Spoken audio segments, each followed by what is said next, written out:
അധ്യക്ഷൻ സണ്ണി ജോസഫ് മാധ്യമങ്ങളെ കാണുകയായിരുന്നു. നമ്മൾ മറ്റു വാർത്തകളിലേക്ക് പോകുന്നു. പാലക്കാട് 9ാം ക്ലാസ് വിദ്യാർത്ഥി ജീവനൊടുക്കിയ സംഭവത്തിൽ പ്രതിഷേധം. കണ്ണാടി സ്കൂളിലെ വിദ്യാർത്ഥികളാണ് അധ്യാപികയ്ക്കെതിരെ പ്രതിഷേധിച്ചത്. അധ്യാപിക രാജിവെക്കണമെന്ന് വിദ്യാർത്ഥികൾ ആവശ്യപ്പെട്ടു.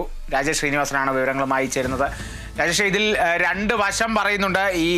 താൻ അങ്ങനെ ഒരു ശാസിക്കുകയാണ് ചെയ്തത്, അത്തരത്തിൽ കടുപ്പിച്ചൊന്നും പറഞ്ഞിട്ടില്ല. അതും ഒരു ക്ലാസ് റൂമിൽ കുറേ അധികം വിദ്യാർത്ഥികൾക്കൊപ്പം അവരോട് ഒരുമിച്ചായി പറഞ്ഞ കാര്യമാണ്.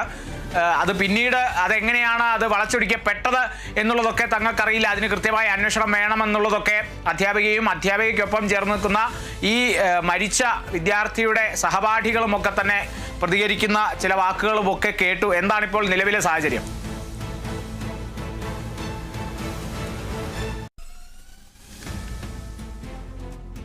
പാലക്കാട് 9ാം ക്ലാസ് വിദ്യാർത്ഥി ജീവനൊടുക്കിയ സംഭവത്തിൽ പ്രതിഷേധം ഇപ്പോഴും തുടരുകയാണെന്നുള്ളതാണ് ലഭിക്കുന്ന വിവരം. കണ്ണാടി സ്കൂളിലെ വിദ്യാർത്ഥികളാണ് അധ്യാപികയ്ക്കെതിരെ പ്രതിഷേധിക്കുന്നത്. അധ്യാപിക രാജിവെക്കണമെന്നാണ് വിദ്യാർത്ഥികളുടെ ആവശ്യം. കുടുംബത്തിൻ്റെ ആരോപണമടക്കം അധ്യാപികയ്ക്കെതിരെ ഉയർന്നു വരുന്നുണ്ട്. അധ്യാപിക ആക്ഷേപിച്ചു എന്നുള്ള തരത്തിൽ, അല്ലെങ്കിൽ അധ്യാപിക ഭീഷണിപ്പെടുത്തി എന്നുള്ള തരത്തിലൊക്കെയാണ് കുടുംബത്തിൻ്റെ ആരോപണം വരുന്നത്.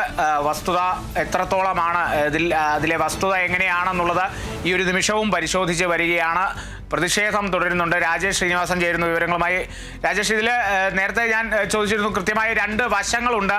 അധ്യാപിക പറയുന്നതും അല്ലെങ്കിൽ അതോടൊപ്പം അധ്യാപികയുടെ കൂടെയുള്ള അധ്യാപികയ്ക്കൊപ്പം നിൽക്കുന്ന ഈ മരിച്ച വിദ്യാർത്ഥികളുടെ സഹപാഠികളും പറയുന്നത് ഒരു ക്ലാസ് മുറിയിലിരുന്നാണ് കുറേ അധികം വിദ്യാർത്ഥികളോടാണ് ഈ കാര്യം പറഞ്ഞത്, അല്ലെങ്കിൽ ശാസിക്കുന്ന രീതിയിലുള്ള ഒരു സമീപനം, അത്തരത്തിലുള്ളൊരു കാര്യമാണ് പറഞ്ഞത്. അത് പിന്നീട് എങ്ങനെയാണ് ഇത്തരത്തിൽ മാറിയത് എന്നുള്ളത് അധ്യാപികയ്ക്കും അറിയില്ല. അതിൽ ഒരു അന്വേഷണം വേണമെന്നുള്ളതൊക്കെ അധ്യാപിക അവിടെ പറയുമ്പോൾ, അതോടൊപ്പം അധ്യാപിക പറയുന്ന മറ്റൊരു കാര്യമുണ്ട്. കുടുംബപരമായി കുടുംബ പ്രശ്നങ്ങൾ ഈ ഒരു മരിച്ച ഈ ആത്മഹത്യ ചെയ്ത ഈ കുട്ടിയെ ബാധിച്ചിട്ടുണ്ട്. ആകെ മൂഡ് ഓഫ് ആയിരുന്നു ഈ കുട്ടി എന്നുള്ളതൊക്കെ സഹപാഠികളും പറയുന്നു.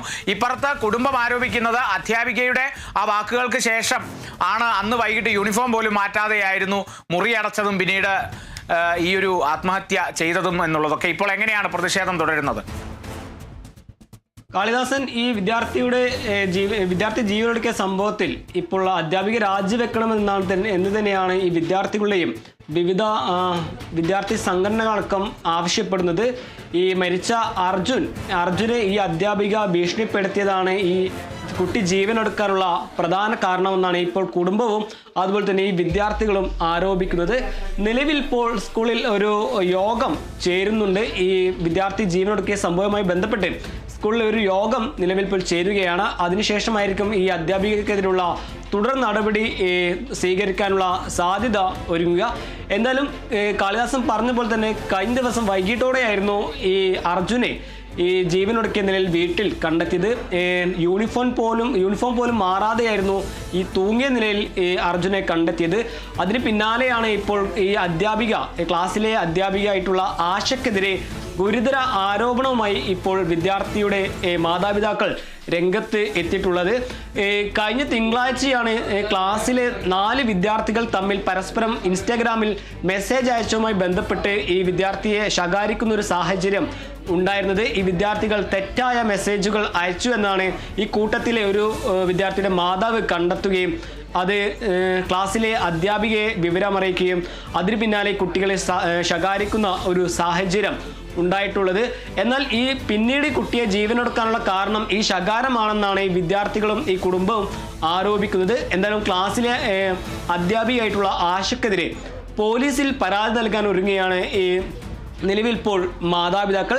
എന്നാലും കാളിദാസൻ പറഞ്ഞ പോലെ തന്നെ ഈ വിദ്യാർത്ഥി ജീവനൊടുക്കിയ സംഭവത്തിൽ രണ്ട് അഭിപ്രായങ്ങൾ നിലനിൽക്കുന്നു എന്നതാണ് വസ്തുത. അതിൽ ഒന്ന്, കഴിഞ്ഞ ദിവസം നടന്ന ഈ വിദ്യാർത്ഥിയെ ശകാരിച്ചതാണ് ഈ ജീവനൊടുക്കാനുള്ള ഒരു പ്രധാന കാരണം.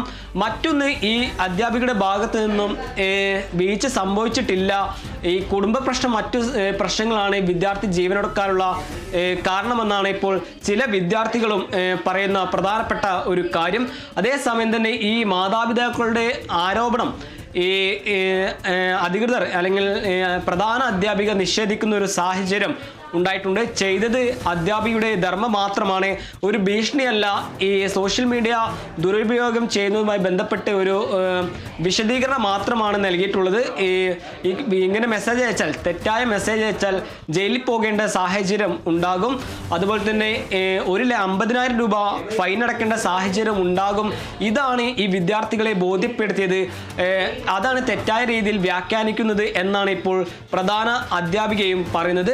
എന്തായാലും നിലവിൽ ഇപ്പോൾ സ്കൂളിലെ ക്ലാസ്സുകളെല്ലാം ബഹിഷ്കരിച്ച് വിദ്യാർത്ഥികൾ ഒരു വലിയ രീതിയിലുള്ള പ്രതിഷേധത്തിലേക്ക് തന്നെ കടക്കുന്നു. പ്രധാനമായും ഈ വിദ്യാർത്ഥികൾ പറയുന്നത് ഈ അധ്യാപികയെ, ഈ ക്ലാസ്സിലെ ആശ എന്ന അധ്യാപികയെ പിരിച്ചുവിടണം അല്ലെങ്കിൽ രാജിവെക്കണം.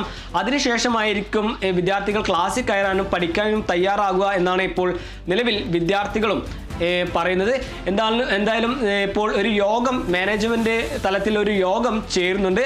അതിനുശേഷമായിരിക്കും ഈ അധ്യാപിക ആയിട്ടുള്ള ആശയ്ക്കെതിരെയുള്ള തുടർ നടപടി സ്വീകരിക്കണോ എന്നതിലേക്ക് കാര്യങ്ങൾ എത്തുക.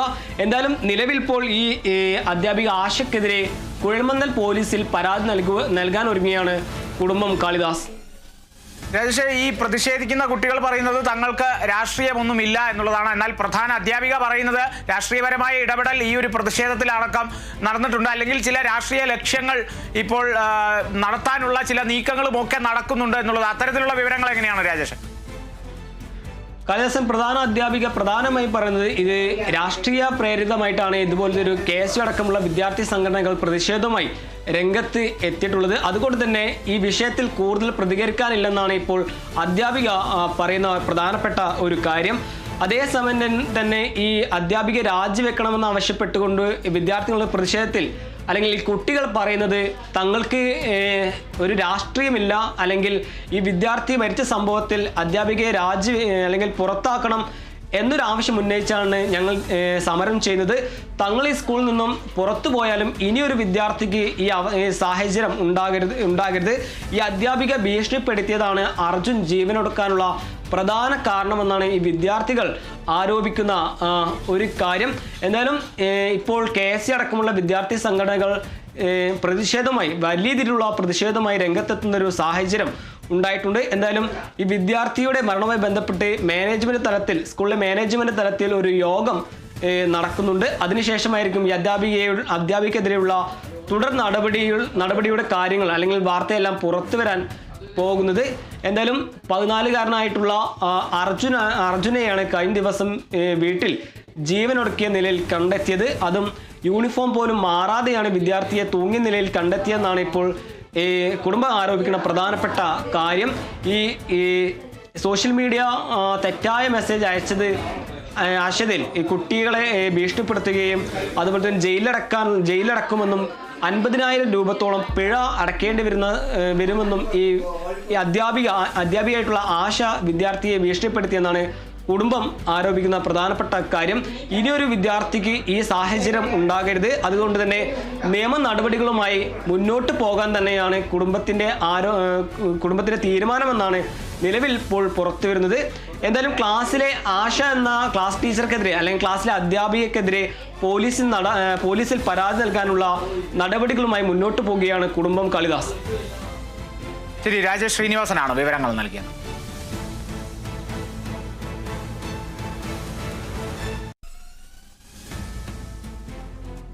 പള്ളുരുത്തി സെന്റ് റീത്ത സ്കൂളിലെ ശിരോവസ്ത്ര വിവാദത്തിൽ സമവായമായില്ല. ഹിജാബ് ധരിക്കാതെ എത്താമെന്ന സമ്മതപത്രം നൽകണമെന്ന നിലപാടിൽ ഉറച്ച സ്കൂൾ അധികൃതർ.